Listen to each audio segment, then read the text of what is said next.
Bien-aimés frères en Christ, c'est votre humble serviteur, le pasteur Joshua Zosé. À Mani, nous continuons la partie 2 sur l'enseignement sur le festin de noces de l'agneau.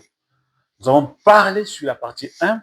Maintenant, on continue avec la partie 2. C'est la suite. Il faut suivre la partie 1 pour comprendre la partie 2.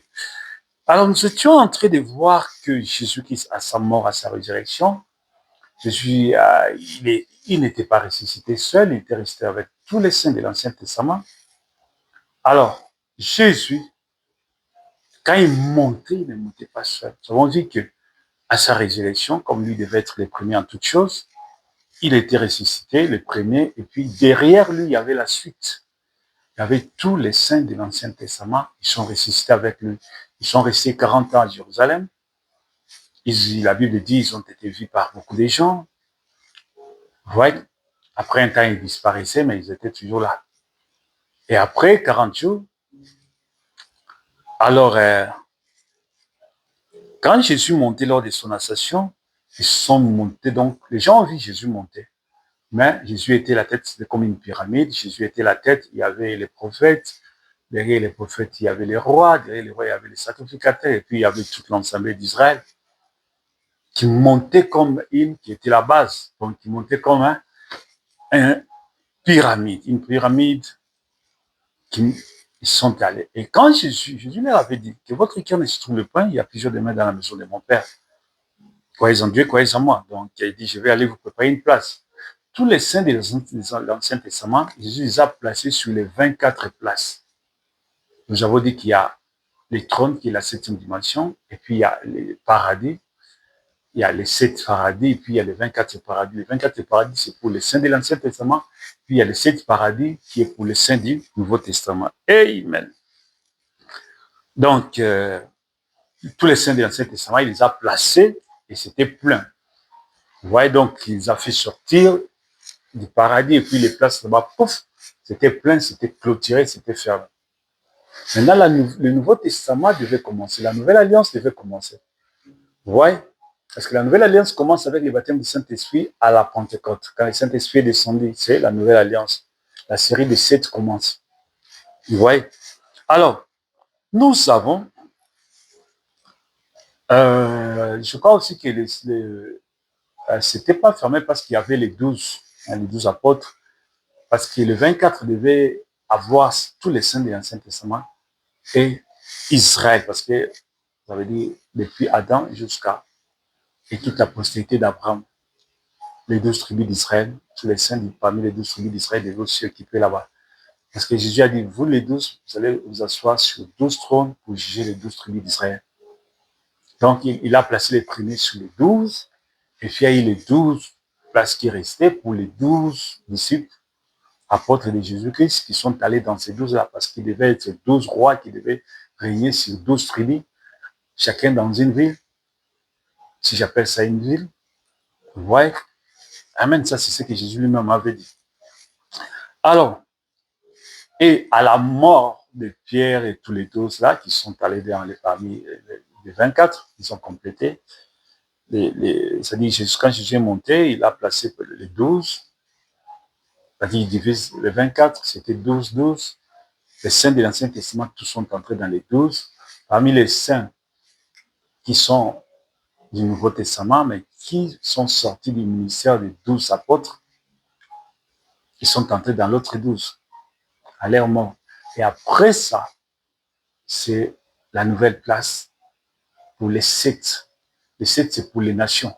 Les 24, c'est pour l'Ancien Testament. Et Israël. Les 7, c'est pour les nations. Alors, en commençant par Paul, le premier, c'est Paul, celui qui avait la clé du premier paradis, ça veut dire le message du premier paradis. Parce que quand Jésus a donné la clé à Paul, il a aussi donné la clé aux 7 messagers du 7 âge de l'Église. Amen. Donc, alors, Paul a prêché, ceux qui ont cru au message de Paul, après leur mort, ils sont allés dans un paradis où Paul règne. C'est lui comme le roi dans ce paradis-là. C'est lui qui règne, c'est lui qui va s'asseoir sur les trônes. Et les autres, et tout autour de lui, ça sera les auxiliaires qui ont marché avec lui dans son ministère. Vous voyez, les Timothée, tous les autres qui ont crié à Paul, qui ont marché dans son ministère, parce que tu vas juger que les gens qui ont marché avec toi, tu vas juger que les gens qui ont vécu dans ta génération, qui ont vécu sur la terre avec toi, qui ont relevé les mêmes défis avec toi, qui ont combattu les mêmes combats avec toi, ouais, étant les messagers qui ont crié à ce message que tu as. Depuis les premiers jours qu'ils ont crié jusqu'à la fin, ils sont restés fidèles jusqu'à la fin. Ce sont ceux-là, ceux avec qui tu seras au paradis avec. Amen. Donc, avec Paul, après, quand Paul est parti, c'est Irénée qui est venu. Donc, les chants d'Irénée sont entrés. Martin, Colomba, Martin Luther, John Wesley et William Branham, les 7. Aujourd'hui, tous les 7 sont entrés là-bas. Amen. Donc, ils occupent déjà leur place là-bas. Alors, le Nouveau Testament commence avec le nouveau paradis. Les gens du Nouveau Testament, ils ne sont plus allés dans les paradis de l'Ancien Testament, la captivité, la prison non plus. Ouais, Jésus est venu, les a fait sortir, les a menés dans un lieu plus supérieur à ceux, là je parle des saints de l'Ancien Testament. Jésus les a élevés à un niveau plus supérieur, plus glorieux que le paradis de l'Ancien Testament. Le paradis du Nouveau Testament est plus supérieur que le paradis de l'Ancien Testament. Le paradis du Nouveau Testament est plus glorieux. Parce que Jésus est allé les faire sortir de là. C'était la prison, la captivité. La Bible dit quand il montait, il a pris captif la captivité. Il a supprimé les paradis. Il est allé les placer dans les nouveaux paradis, qui est plus glorieux que les paradis de l'Ancien Testament. Parce que là, le diable n'a plus autorité sur eux. Là, le diable n'a pas sa juridiction sur eux. Vous voyez? Jésus a dit, dans la maison de mon Père, ça veut dire ça, c'est le royaume de Dieu. Le diable n'a pas sa place là-bas. Le diable n'a même pas un centimètre là-bas, il ne peut même pas aller là-bas. Il n'y a aucun démon qui peut circuler là-bas. Aucune personne qui invoque les morts peut invoquer les morts d'un saint du Nouveau Testament et venir. Jamais, ça ne pourra plus jamais se faire. Pourquoi? Parce qu'ils sont dans les royaumes des cieux, protégés par la gloire de Dieu, par les anges de Dieu, par la divinité. Amen, amen, amen. C'est tellement profond, c'est tellement profond. Il faut que le Saint-Esprit te révèle pour voir ces choses et comprendre, expliquer ça. Et je bénis Dieu pour m'avoir inspiré, révélé ces choses. Donc, alors, maintenant, à la fin du 7e âge de l'Église, tous les 7, aujourd'hui, tous les 7 sont déjà représentés chacun dans son paradis. Le 7e attend les quelques croyants qui font partie, dont leurs noms font partie dans la liste du 7e messager, dans la liste de William Branham. Voilà pourquoi ceux qui rejettent le message ici, je ne sais pas. Dans quel ciel ils vont se retrouver, je ne sais pas. Tous ceux qui rejettent le message du frère Branham, je ne sais pas où ils vont partir. Parce qu'aujourd'hui, le paradis dont la porte est encore ouverte, c'est le 7e. C'est là où William Branham est roi. C'est là où il règne. C'est lui qui est assis sur le trône. Ouais. Jésus a dit, vous les 12, vous serez assis sur le trône. Donc, vous les 7 aussi, vous serez assis sur le trône. Voilà. Ce sont des rois. Ils règnent là-bas comme des rois. C'est le roi seul qui est assis sur le trône. Tu n'es pas roi ou reine, tu ne peux pas s'asseoir sur le trône. La personne qui s'assoit sur le trône est roi. Amen. Alors, maintenant, après cela, c'est la génération Pierre Chrétien. C'est la génération qui sera appelée au festin des noces de l'agneau, qui n'ira ni dans le premier paradis qui est déjà supprimé, ni dans le paradis qui est la 6e dimension, que Jésus a placé il y a 24, et puis il y a 7. Ils n'iront pas là-bas, ouais, mais qui seront invités à aller au festin des noces de l'agneau. De la même façon, le paradis qui est la 6e dimension est plus grand et plus supérieur en gloire et en dignité que les paradis de l'Ancien Testament. De la même façon, le Nouveau Testament. La première résurrection, l'invitation au festin des noces de l'agneau, c'est la gloire des gloires et plus supérieure à ces paradis-là. Parce que l'apôtre Paul dit, si je puis à la résurrection des morts, il parle du festin des noces de l'agneau. Il parle de la résurrection.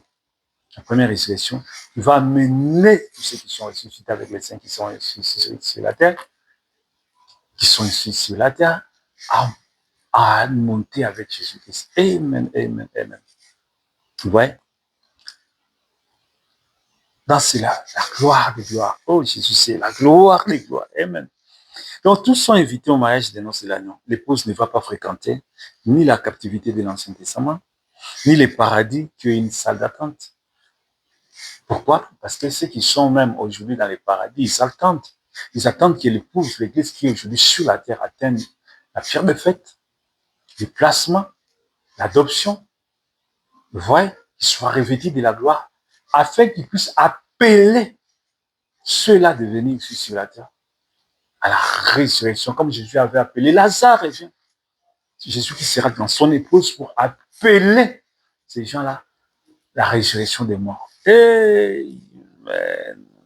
Les cris, comme il a crié sur la croix là, à la voix de septonnaires. Amen. Il a poussé un cri. C'est ce cri-là qui va pousser ici sur la terre dans les corps de son épouse pour provoquer la résurrection des morts. Ouais. Donc tous sont des invités au mariage de l'agneau. Les 7 attendent quand l'épouse et l'époux pour les noces de l'agneau. On va les appeler tous pour venir participer au festin des noces. L'épouse, la pierre de fête, les êtres glorieux, eux, ils sont le Matthieu 16, 28. Je vous le dis en vérité, quelques-uns de ceux qui sont ici aujourd'hui sur la terre ne mourront point, qui n'aient vu le Fils de l'homme venir dans son règne. Quelques-uns, des gens qui sont aujourd'hui sur la terre, ils ne vont pas mourir. C'est cette génération-là que Jésus parlait.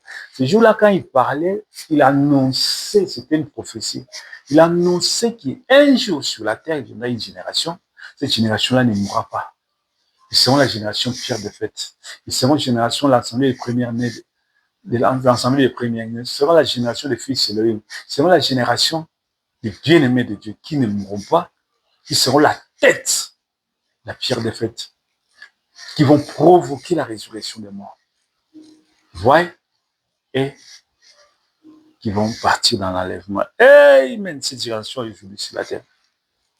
Ils sont les 1 Corinthiens 15, 20, 51, 52. Voici, je vous dis un mystère. Voici, je vous dis un mystère. En un instant, en un clin d'œil, parce que nous ne mourrons pas tous, mais tous nous serons changés. En un instant, en un clin d'œil, à la dernière trompette, la trompette sonnera et les morts ressusciteront incorruptibles. Et nous tous, nous serons changés. Premièrement, ça sera les morts. Quand l'apôtre Paul s'identifie à nous tous là, il parle des corps des croyants qui seront vivants sur la terre ces jours-là. Donc, il s'identifie à ceux-là. Nous tous, ça veut dire les vivants de la pierre de fête, l'ensemble des premiers-nés, qui ne mourront pas, qui seront vivants sur la terre. Ils seront la manifestation de Dieu sur la terre. Ils seront la manifestation des fils de Dieu que toute la génération attendait voir. Cette manifestation-là, des fils Elohim. Donc, il s'identifie à cette génération-là. Et par cette manifestation-là, à la fin, la trompette va sonner. Les morts en Christ vont ressusciter. Et ils vont former un cercle. Ils vont rester pendant un temps. Comme le temps de Jésus, ils vont rester 40 jours. Ils vont rester pendant un temps. Et après ce temps-là, peut-être ça sera les 40 jours juste avant l'enlèvement. Amen, amen, amen. Donc, nous sommes passés de l'ombre dans l'Ancien Testament au glorieux, ça veut dire à la 6e dimension, du glorieux au sublime, qui est l'invitation au festin des noces de l'agneau. Donc, le festin des noces de l'agneau, c'est le sublime des sublimes. C'est la perfection des perfections. C'est le parfait des parfaits. C'est les gens qui sont aujourd'hui dans la 6e dimension, ils sont dans la perfection, ils sont dans les parfaits. Ils sont heureux. Ils sont dans la gloire de Dieu. Mais il y a plus que ça, parce que là, c'est la salle d'attente. C'est pas la destination finale. C'est pas la destination finale. Ça veut dire qu'il y a quelque chose de plus glorieux que ça. Amen, gloire à Jésus. Du parfait, des parfaits. Du parfait à la perfection. C'est la perfection des perfections, les noces de l'agneau. Oh, il faut être invité là-bas. Gloire à Jésus. Je vous dis ça vrai. Les attributs humains. Les termes dans nos dictionnaires sont limités. Les termes dans nos dictionnaires pour exprimer la gloire que Dieu nous a réservée au festin des noces de l'agneau. La gloire du festin des noces, c'est tellement glorieux. Ça sera les sublimes des sublimes de notre être, de notre essence. Ouais. Ça sera le parfait du parfait. Ça sera la perfection du parfait. Oh Jésus. Les mots me manquent. Il n'y a pas de mots pour, dans les dictionnaires humains, dans les termes humains, il n'y a pas de mots pour expliquer ça. C'est tellement glorieux, que, oh mon Dieu, oh mon Dieu. Donc, après William Branham, le 7e être parfait, après William, l'homme du 7e sceau, car c'est lui le 7e sceau, le paradis se ferme, les parfaits se ferment, tous ont les yeux fixés sur le paradis. Vous savez, dans l'ancienne, la Bible dit, quand on lit Moïse, parce que Moïse avait révélé la loi. Donc, quand on parle de la loi, on parle de Moïse. On appelle même la loi Moïse. Quand on lit Moïse aujourd'hui, dans 1 Corinthiens, ça veut dire quand on lit la loi. Frère Branham a révélé les 7 sceaux. Frère Branham a révélé les parfaits. Ça veut dire quand on lit les 7 sceaux, quand on lit les parfaits, ça veut dire on lit William Branham parce que c'est lui qui a révélé. Voilà pourquoi je l'appelle les parfaits. De la même façon dont je fais juste les parallèles. De la même façon où il a révélé la loi, on parle de la loi, on parle de Moïse. De la même façon, William Branham a révélé les 7 sceaux. Quand on parle des 7 sceaux, on parle de William Branham. De la même façon, William Branham a révélé les parfaits. On parle du parfait, on parle de William Branham. Amen. Donc, je ne dis pas que William Branham, c'est le Dieu parfait. Non, je n'ai pas dit ça. Je n'ai pas dit ça. J'ai juste fait cette comparaison. Hein. De la même façon, Moïse a révélé, ça veut dire la parole que la personne révèle, il s'identifie avec cette parole. C'est juste l'identification. Amen. Amen. Amen. Donc, après William Branham, le 7e lettre parfait, après William Branham, l'homme du 7e sceau, car c'est lui le 7e sceau, les paradis se ferment. Aujourd'hui, William Branham a la liste de tous les saints dont leurs noms sont dans sa liste. Quand les derniers vont entrer, il va fermer. Quand les derniers vont entrer dans les paradis, parce que c'est lui le roi. Il est entouré avec Armand Neville, tous ceux qui ont marché avec lui, tous ceux qui étaient des auxiliaires, des fidèles des fidèles. Ce sont eux qui forment son gouvernement, qui sont assis autour de son trône. Ouais, parce que vous allez juger juste les gens qui ont vécu avec toi de ta génération, les gens. Ouais, les auxiliaires sont les pasteurs, les apôtres, les évangélistes, les Kuhlman et tout ça. Ouais, ils vont juger ceux qui ont rejeté leur message lors du jugement du trône blanc. Voilà. Alors, c'est lui le 7e sous les paradis se ferment. Ça veut dire là la liste entre ses mains. Avec sa liste, il va, quand les derniers vont entrer, il va fermer la porte. Alors, quand il va fermer, maintenant, il va attendre. Là, c'est l'épouse qui est sur la terre. Celle que j'appelle l'épouse, c'est l'épouse finale. C'est la tête. Ouais.